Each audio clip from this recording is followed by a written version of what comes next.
Hola a todos, para esta semana vamos a estar trabajando con el teorema fundamental del cálculo. Este teorema es muy reconocido y es muy utilizable incluso para un tema que vamos a estar viendo más adelante, que es áreas bajo la curva o longitud de una curva. Entonces es importante que entendamos cómo tal vez los conceptos más primordiales del tema. No vamos a profundizar de dónde viene ni nada por el estilo, pero sí es importante que conozcamos algunos conceptos o algunos términos matemáticos para poder trabajar con él.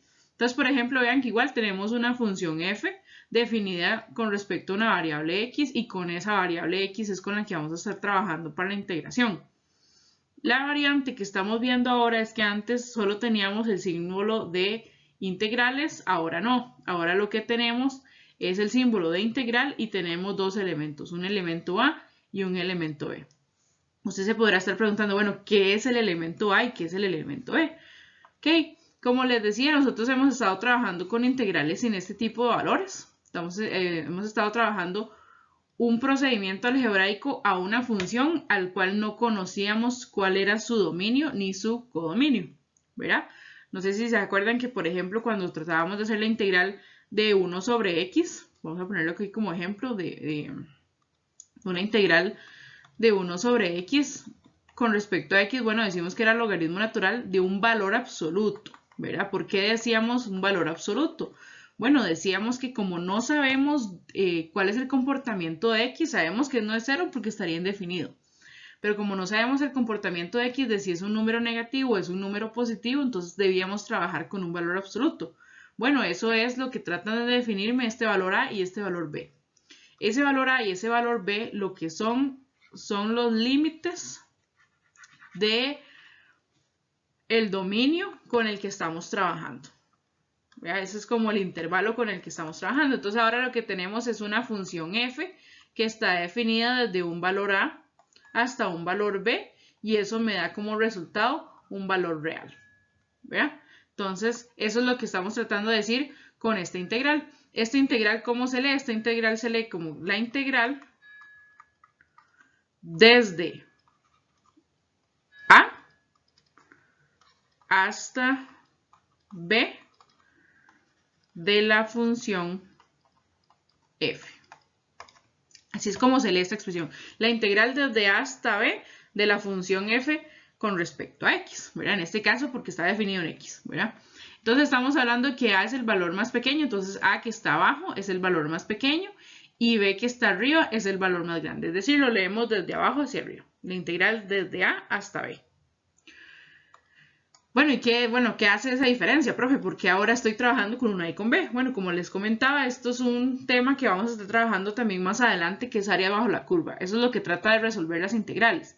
Así como las derivadas determinaban, por ejemplo, la pendiente de una recta, o trabajan como la razón de cambio de una función o de algún movimiento basado en el tiempo, o busca la forma más óptima o más eficaz de encontrar un valor máximo o un valor mínimo, que son los problemas que hemos trabajado dependiente de la recta, razón de cambio, optimización con respecto a la derivada.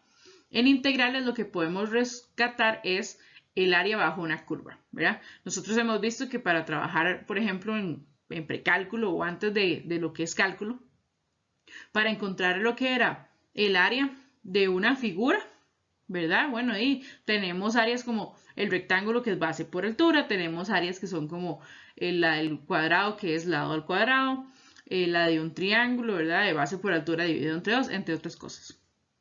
Pero ¿qué pasa con las curvas? Ve que todas esas figuras que estamos trabajando son figuras como son figuras regulares, lo que conocemos como polígonos regulares, y también como polígonos irregulares habían otros tipos en los que podíamos trabajar. Por ejemplo, el perímetro por el apotema dividido entre dos, que era otra fórmula que estábamos utilizando antes de cálculo.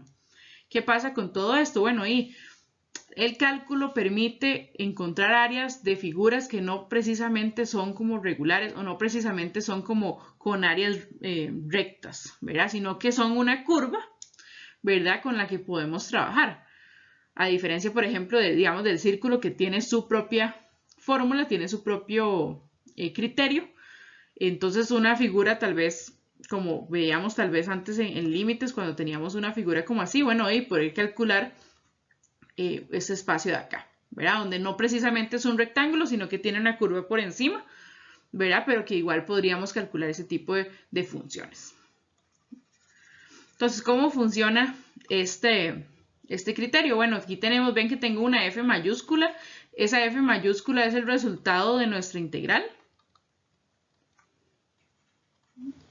¿Verdad? Ya una vez que integramos la función f de x, vean que entonces al nosotros ya evaluar esa función o ya integrar esa función, perdón, vean que ahora evaluamos nuestros puntos en un valor determinado. ¿En cuáles? Bueno, en nuestros valores que están en nuestra integral. Y vean que tiene un orden en específico. Primero es con respecto a b, que es el mayor. Y luego es con respecto a, que es el menor. ¿Vean? Entonces empiezo desde arriba y termino abajo. ¿Vean? Entonces lo leemos de abajo hacia arriba, pero cuando lo aplicamos o lo leemos o lo vamos ya como a evaluar, lo hacemos desde arriba hasta abajo. ¿Vean? Entonces esta es la parte como teórica. Pasemos al siguiente video donde vamos a estar viendo un ejemplo. En total son 3 ejemplos y luego un ejemplo para ustedes que deben resolver. Entonces pasemos al siguiente video y veamos un poquito más profundo cuál es la aplicación correcta de este teorema.